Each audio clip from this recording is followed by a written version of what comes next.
Salut tout le monde. Alors je suis là pour vous donner des éléments que vous n'entendrez nulle part ailleurs et qui sont des éléments factuels incontestables. Ensuite, je livre mon analyse et vous en faites ce que vous voulez. Alors qu'est-ce qui se passe entre l'Inde et le Pakistan? On est a priori au bord d'un conflit armé majeur. Alors, conflit nucléaire, je ne pense pas, mais ne sait-on jamais. Bon, alors il faut comprendre la géopolitique d'Asie du Sud-Est, c'est-à-dire que historiquement, l'Inde et le Pakistan faisaient partie du royaume britannique, donc de l'Empire britannique, et globalement, pour des raisons qui étaient des raisons principalement religieuses, il y a eu scission entre les deux pays, puisque naturellement, une partie du peuple indien, une grande partie d'ailleurs, pratiquait le culte hindouiste.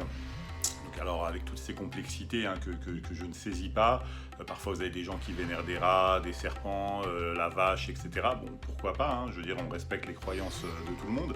Et une autre partie était musulmane. Donc vous aviez deux Pakistans, donc une partie occidentale et une partie orientale. Donc la partie orientale, c'est le Pakistan qu'on connaît actuellement. L'autre partie, c'était le Bangladesh, donc qui a connu également ces périodes d'agitation, de troubles et autres. Donc, qui a fini par se faire sécession et donc devenir un État indépendant, le Bangladesh. Le Pakistan actuel a connu un certain nombre de coups d'État militaires, de coups d'État divers et variés, donc en passant par l'assassinat de Benazir Bhutto, qui a été tué au moment d'un défilé, dont le père était d'ailleurs Premier ministre pakistanais.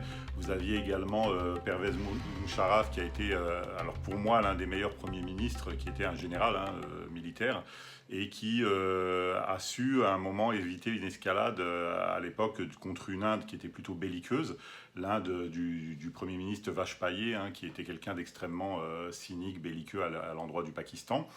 Donc en France, on a toujours eu une difficulté dans l'opinion publique relationnelle avec le Pakistan. Quand je dis on, c'est l'ensemble du peuple français. C'est-à-dire qu'elle a été ravagée par un séisme, je pense que c'est dans les années 2010 à peu près. Et en France, on avait déploré un manque de solidarité dans les cagnottes, dans l'action publique, etc. Parce que les gens voyaient ce pays d'un mauvais œil à cause de son prétendu extrémisme religieux, etc., etc. Bon, il faut savoir qu'on en est très très loin. L'Inde est un pays d'1,5 milliard habitants, dont 200 millions de musulmans. Donc c'est-à-dire que si demain on était confronté à un pays à une escalade nucléaire, en rasant l'Inde, ce qui est dans les capacités du Pakistan, on présume qu'ils ont environ 170 ogives nucléaires chacun. Donc on tue 200 millions de musulmans. Et le Pakistan, lui, est peuplé d'environ 300 à 350 millions de musulmans. Donc globalement, l'escalade militaire ne profiterait à personne. Bon, il faut savoir qu'il y a un extrémisme indien, qui est hindouiste en tout cas, qui est extrêmement virulent. Ils ont déjà brûlé des bus avec des civils à l'intérieur. Le statut de la femme chez les hindous n'est pas beaucoup plus reluisant que celui de la femme en Afghanistan. Il faut être réaliste. Bon, voilà, après, je sais qu'il y a un parti pris en Occident. En Occident, on préfère l'Inde parce qu'il y a un marché quand même qui est largement profitable. Israël a également pactisé au plan militaire avec l'Inde. Alors, officiellement, c'est pas pour des raisons religieuses, mais on avait eu une visite d'État de Shimon Peres qui avait justement rencontré Vajpayee à l'époque pour un pacte militaro-industriel assez conséquent d'ailleurs. Le Pakistan, aujourd'hui, c'est-à-dire quand je dis aujourd'hui, c'est il y a 3 jours, affirme avoir détruit 77 drones et les avoir interceptés de construction israélienne, donc dans le ciel pakistanais. Donc voilà. Alors, bon, moi je suis français, je regarde l'actualité avec le prisme de la France. Bon, qu'est-ce qui s'est passé? La France a eu beaucoup, beaucoup de mal à vendre son Rafale. Ils ont vraiment eu beaucoup de mal à refourguer. Dans les années 2000, au début des années 2000, il y avait une étude qui avait été faite.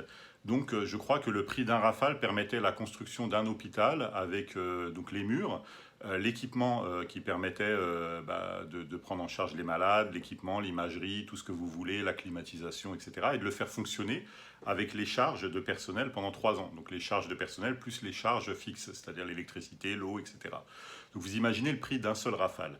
Ils ont eu énormément de mal à le vendre, donc ils ont été obligés de transiger un petit peu sur le transfert de technologie.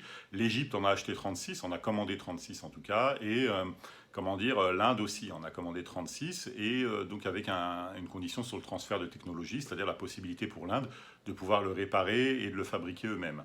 Ce qui a été le cas par exemple pour le Mirage 2000. Le Pakistan fabrique d'excellents Mirages, des répliques exactes avec la Chine, etc. Donc bon, globalement, Alors, ma compétence s'arrête là, naturellement. Moi, je suis un lecteur assidu de la presse internationale, etc. Donc voilà ce que je peux en dire.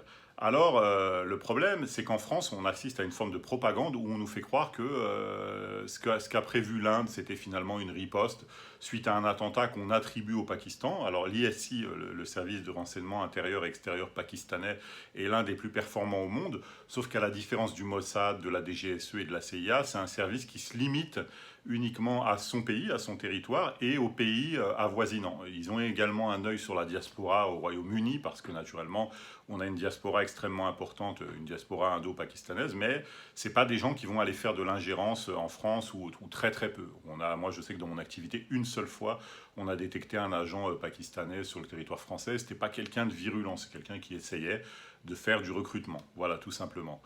Donc bon, maintenant, effectivement, au niveau de la presse française, on voit encore une fois la mauvaise foi de la presse française. C'est-à-dire qu'eux, ils attribuent sans même sourciller directement l'attentat qui a eu lieu dans le Cachemire indien au Pakistan, en disant que l'Inde a fait une riposte et que ils ont visé des infrastructures militaires. Donc ils ont promis qu'ils n'avaient pas... Alors non, ils ont tué des civils, mon gars. Ils ont tiré des missiles RR sur le territoire pakistanais à partir du territoire indien. Ils ont tué des civils. C'est un acte de guerre. C'est pas une riposte ou ce que vous voulez.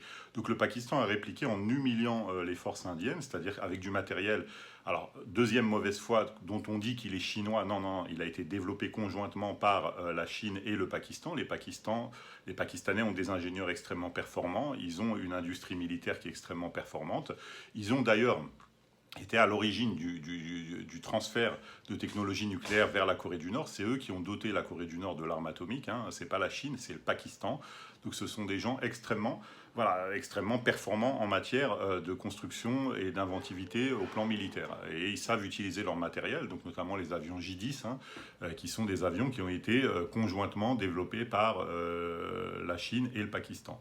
Donc voilà, donc écoutez, maintenant au niveau de la doctrine d'emploi de l'arme nucléaire, le Pakistan n'a pas signé le traité de non-prolifération, tout comme Israël, tout comme l'Inde, tout comme la Corée du Nord, et ils ont une doctrine en fait d'attaque, c'est-à-dire qu'eux ils considèrent que si leurs intérêts vitaux sont menacés, ils sont capables d'attaquer en premier. Voilà, l'Inde apparemment ils ont une doctrine de non-utilisation en premier lieu, c'est-à-dire qu'ils peuvent riposter. Bon, maintenant on en vient à la France. Alors je vais faire très rapide. Je prends des articles de presse, hein, donc là il y a Wikipédia. Attentat du 8 mai 2002 à Karachi. Alors autrefois, sous Chirac, Chirac venait d'être réélu. La France a signé pour la construction de sous-marins nucléaires à destination du Pakistan. C'est-à-dire que la France devait construire des répliques de nos sous-marins nucléaires, le redoutable, le terrible, ceux que vous connaissez. Donc on devait doter le Pakistan. Sauf que le 8 mai 2002, donc jour férié hein, en France, on a 11 employés, donc 13 personnes, dont 11 employés de la DCN, donc de la Direction des constructions navales, donc des militaires français, des ingénieurs, qui ont été tués dans un attentat, c'est-à-dire qu'on a fait exploser leur bus, et on n'a jamais résolu l'enquête. On ne sait pas qui c'est. Alors c'était après la visite d'État de Shimon Peres, c'était pendant les velléités avec Vache-Paillé. Donc au début on a pensé à l'Inde, bon on a vaguement pensé à Israël, sachant qu'en Côte d'Ivoire les militaires français ont aussi été tués sur ordre de Gbagbo par des mercenaires israéliens, donc des pilotes de chasse israéliens qui ont bombardé des installations militaires françaises. Donc on ne sait pas. Aujourd'hui, il y a une volonté de la France de garder un petit peu on va dire une chape de plomb sur cette question-là.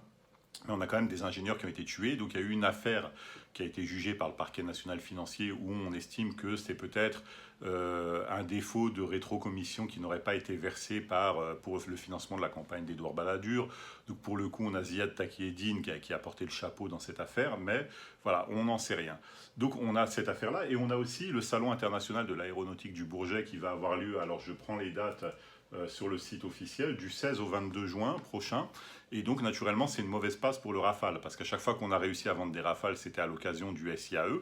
Donc aujourd'hui, on nous dit que les ingénieurs indiens sont des tocards, qui ne savent pas piloter, etc. etc. On sort les experts français qui sont en réalité des agents d'influence français, donc là ils se dévoilent, et ils nous expliquent que les Indiens ont une mauvaise stratégie, et patati et patata, ce qui est probablement vrai. Mais ceci dit, ça va être compliqué de dire que les avions chinois, les avions pakistanais, les avions américains, le F-35 c'est de la daube, et que les nôtres sont meilleurs. Voilà. Donc ce qui se cache derrière cette affaire, c'est un manque de neutralité de la presse française aux ordres, hein, qui vit grâce aux subventions publiques françaises, et qui ne nous dit pas la vérité. Voilà. Je vous embrasse, très bonne journée à tous, salut.